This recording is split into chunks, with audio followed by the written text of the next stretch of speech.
Primero vamos a distinguir algunos conceptos, como les decía. El primero es precisamente el de tiempo. Cuando hacemos referencia a este concepto de tiempo, que generalmente se representa en mayúscula, hacemos alusión precisamente a lo que tenemos aquí, que es un reloj. El tiempo es la manifestación física del transcurrir, que se mide con los años, que se mide con los relojes, que se mide con la edad, que se mide con el desgaste de las cosas. Es decir, el tiempo, como lo concebimos aquí bajo esta denominación, es extralingüístico. Es decir, independientemente de que el humano use el lenguaje, el tiempo sigue existiendo y corriendo. Esta es una de las problemáticas fundamentales, porque generalmente confundimos el concepto de tiempo abstracto con el siguiente concepto, que es tiempo verbal. Los tiempos verbales, vamos a usarlos ahora en plural, son el conjunto de formas lingüísticas que tiene una lengua para expresar ese tiempo. En el caso del español, pues vamos a tener dos grandes familias, que son los tiempos del indicativo y los tiempos del subjuntivo, a su vez con sus otras alternativas que históricamente han representado ese tiempo, que sea el presente, pretérito, futuro, pretérito, en español nunca decimos pasado, presente, pretérito y futuro, copretérito y pospretérito, y sus formas compuestas para el indicativo. Y para el subjuntivo tenemos presente, pretérito y futuro y formas compuestas. Entonces, el tiempo verbal es un conjunto de formas que están también conjugadas, porque para que nosotros tengamos tiempo verbal, pues necesitamos persona, necesitamos número y necesitamos modo. Hay un trabajo memorístico innegable, que cuando yo quiero que mi alumno extranjero aprenda a usar y a representar el tiempo a través del lenguaje en sus necesidades comunicativas, pues tiene que destinar parte de su proceso de aprendizaje a la memorización de todas estas formas.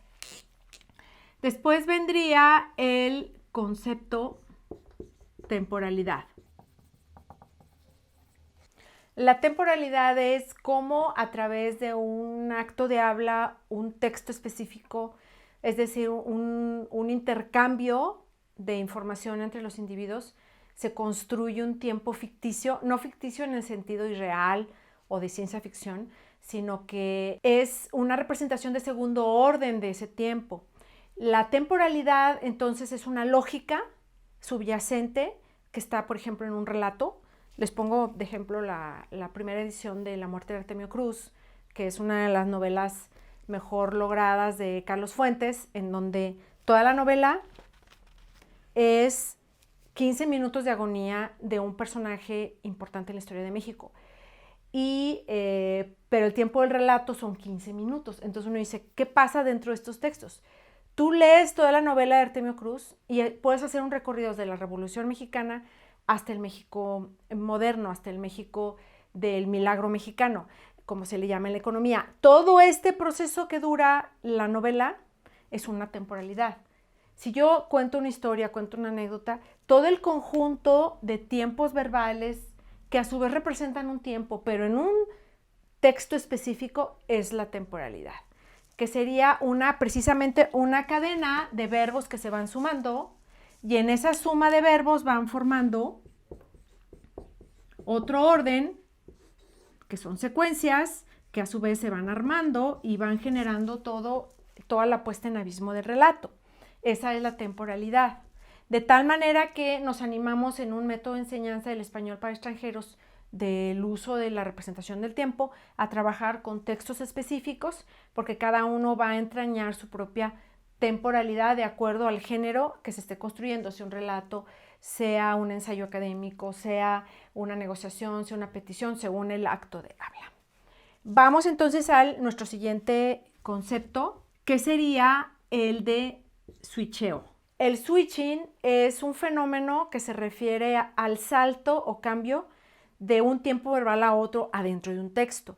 Entre más switching tengamos en un texto, más fuerte va a ser el contraste de cada plano, porque hay que decir que cada uno de los tiempos verbales que forman esa temporalidad, si la representamos en una puesta en abismo, diríamos que cada cambio que hay de un tiempo verbal a otro está configurando un diferente plano cognitivo que le permite a la persona saber qué pasó antes y qué pasó después en un relato, en una historia, en una película, en una novela. De tal manera que todos los textos van a tener diferentes cambios de tiempo verbal a otro. Nosotros no podemos engañar a los alumnos extranjeros y decirles que si van a contar algo que experimentaron en el pasado, todo lo tienen que narrar en pretérito. Eso además de ser falso, es inadecuado, porque precisamente los cambios que puede haber adentro de un texto, de un tiempo verbal a otro, son los que van a generar ese efecto mental o esa realidad que a través del lenguaje se empieza a plantear y a dejar una huella en la memoria a corto plazo de las personas. Y un último concepto que sería la alternancia. La alternancia es cuando yo tengo dos situaciones comunicativas idénticas, pero las resuelvo con un tiempo verbal en un caso o con un tiempo verbal en el otro. Por ejemplo, hay muchos casos en el español en que el subjuntivo, que yo llegara, puede ser sustituido por llegaría. Entonces yo puedo decir, bueno, pues si yo llegara, y se entiende. O también digo, si yo llegaría, entonces ahí estamos usando el postpretérito y el presente de subjuntivo. Son dos tiempos verbales diferentes, lo que nos lleva a pensar que no podemos tampoco engañar a los alumnos y decirles que hay un solo valor semántico para cada tiempo. Los tiempos siempre se van a relacionar con en la línea del tiempo que nos han enseñado, y ahorita vamos a representar la línea del tiempo porque es uno de los primeros puntos para discutir. Qué distancia están estableciendo con el presente. Es decir, los valores semánticos de los tiempos tienen que ver con el tiempo canónico que se establece y que lo vamos a ver con el análisis de un texto más adelante, y que nos invitan a pensar primero que es necesario para la enseñanza del español para extranjeros distinguir el tiempo en mayúscula como un ente abstracto, como un ente extralingüístico de los tiempos verbales, que son la cadena de verbos con sus características morfológicas flexivas, porque están conjugados en un paradigma de cada lengua. No hay sustitución. Estoy repasando. Yo no puedo decir que a fuerzas existe un equivalente al subjuntivo en otra lengua, así como también no puedo pensar que una lengua es incompleta si no tiene futuro, porque hay culturas que todavía están basadas en la proxémica en el cuerpo, en donde los tiempos verbales los hacen con movimientos de mano o movimientos de cabeza. Entonces, cada lengua resuelve de diferente manera cómo representa el tiempo, pero el conjunto de formas que cada lengua tiene son los tiempos verbales. Deseamos como parte del repaso la temporalidad, que lo agrego ahorita. La temporalidad, repasando esta cadena de conceptos para entender la enseñanza de los tiempos, es cómo adentro de un texto específico se construye una especie de mundo aparte con su propia lógica, y que son toda la suma de los verbos que están armando o articulando ese texto. Y lo hemos representado con una puesta en abismo. El switching es el salto, el brinco, la transición de un tiempo verbal a otro adentro de un texto para generar un realce temático, cognitivo y epistémico. Y la alternancia es la capacidad que tiene un verbo para ser intercambiado, es decir, sustituido por otro verbo y expresar la misma idea. Lo que nos coloca en un cuestionamiento sobre los valores unívocos o universales de cada tiempo verbal. Cada tiempo verbal puede tener diferente valor semántico dependiendo del tipo de texto, dependiendo de la negociación pragmática de los sujetos, pero sobre todo de la cadena de tiempos que están antes y después en el texto que se está construyendo. Bueno, pues pasaremos entonces ahora a una revisión bibliográfica sobre estos temas para darle raíz y sustento teórico, y explicaré posteriormente la línea del tiempo. La mayoría de los libros, cuando llega el momento de hablar sobre los tiempos verbales y el manejo del tiempo en una lengua que aprendemos, casi todos los libros tienen esta línea del tiempo, en donde se simula el presente y se confunde con el hoy físico, con el hoy de la realidad. El futuro se proyecta hacia lo desconocido y es como una especie de sinónimo del mañana, y el pretérito es una retrospección del pasado en donde lo asociamos con un ayer ya vivido. Esta línea del tiempo tiene todavía otros modos de ser aprovechada, en donde cuando queremos, por ejemplo, explicar el copretérito, decimos que el copretérito es una acción que sucede en el pasado, pero que se proyecta hacia el presente.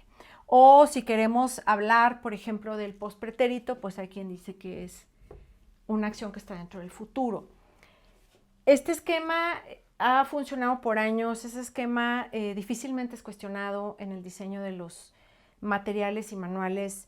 Este esquema en realidad es una simplificación o reduccionismo sobre un fenómeno muchísimo más complejo. Yo no te aconsejo que trabajes con este esquema con tus alumnos extranjeros, porque si les haces creer que todo lo que ya vivieron se tiene que expresar en el tiempo pasado, o si les haces creer que el uso del presente únicamente equivale a el día en que se esté enunciando, es decir, el presente, pues entonces lo estás engañando. Igualmente, si le dices que el futuro es todavía lo que no vemos, lo que es materia de especulación o de profecía, pues entonces estaríamos vulnerando los derechos lingüísticos de nuestro alumno a decirle la verdad, a enseñarle con ética que en realidad el fenómeno del tiempo para ser representado en una lengua tiene que ser entendido por otros conceptos que vamos a ver más adelante, que son tiempo, temporalidad, tiempo verbal, switching y alternancia, que son los temas que enseguida vienen.